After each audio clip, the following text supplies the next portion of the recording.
So welcome back to our next session. We talked about how the core objectives of an executive are to develop strategy and the things that get in the way, and then really core to strategy, which is culture and organisational culture, and how do we shape that culture?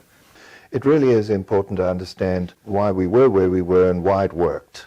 But if we're wanting to look at how culture was set up, we understand that people were trained in their professions, they were pre-programmed, and then thinking leaders developed labels which they gave the pre-trained people who acted with the labels and acted on the environment. So it was supervised learning. You went to university to be coded because you were going to fit into a slot, and then you would get given the contextual code when you got to the job, and you had to use your university learning or your training. If you didn't go to university, it's fine.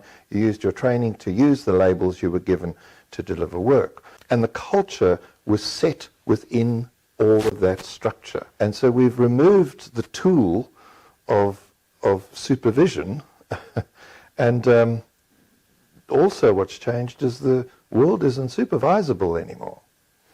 And so that's a really, I think, an important point, that under this consistent change, it's very difficult to supervise. Yes. Yeah.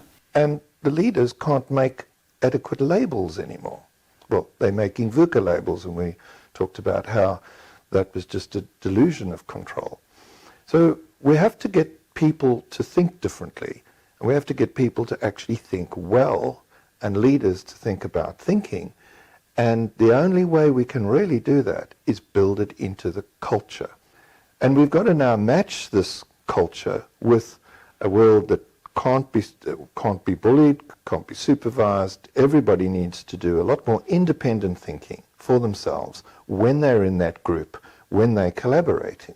The kind of collaborative groups we have today, 30 years ago, they would have all been fired for talking to each other too much, and they should go back to work, you know. So we're saying we want to move towards that model. We want to move towards the unsupervised model. We want our staff to be change agents, and yet our structures aren't set up for that. They're not. And so what do you get? You get Hamill's flippant statement, you know, get good people and get out of their way. I was like, well, I don't think you just find good people. They have to be made nowadays, you know, fit for purpose. And that's why we're in business in learning and development. In the old days, doing nothing was more dangerous than getting things wrong. But nowadays, if we're going to ask people to think, people need to stop and think. And they need to make sure that the culture needs to make that safe.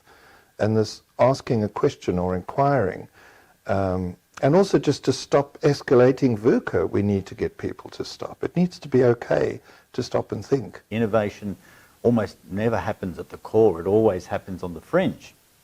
So that means you've got to go across and talk to another department and really interact with them. But we're certainly not set up to do that, are we? Well, no, and I think this is one of the most difficult problems in culture, is that we have a culture of a dialectic, a synthesis of opposites. We have a culture that people think a debate is a good idea. It's very adversarial, very power-laced. You can't create a new idea with a debate. And the other way that we used to culturally talk was we used to have our opinion and your opinion, push it together, mush it, and build this excellent synthesized outcome. It's a process of synthesizing it. Well, in VUCA and uncertainty, the knowledge isn't in the room. And so these are the things we need to build into cultures. Take collaboration. Collaboration is cooperating around a goal. And culturally, cooperation like that is against the synthesis. If we want to discover new ideas, we need to be building on each other. And it's an emergent thing. You've got to set the signals, because humans learn socially. The way humans are is they're hierarchical, so they're always watching the leader.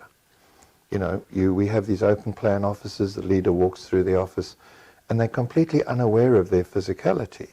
You know, they've got their shoulders hunched, or they're marching, or they're grumpy, and every single eye in the room is glanced up to pick up the signal. That's how we are. We pick up those signals. So executives need to be able to create an environment where they don't know the answer, but they're willing to engage in it with a level of optimism and an engagement. And I think that, for me, the single most important human behavior we have to engender into culture is cooperativeness.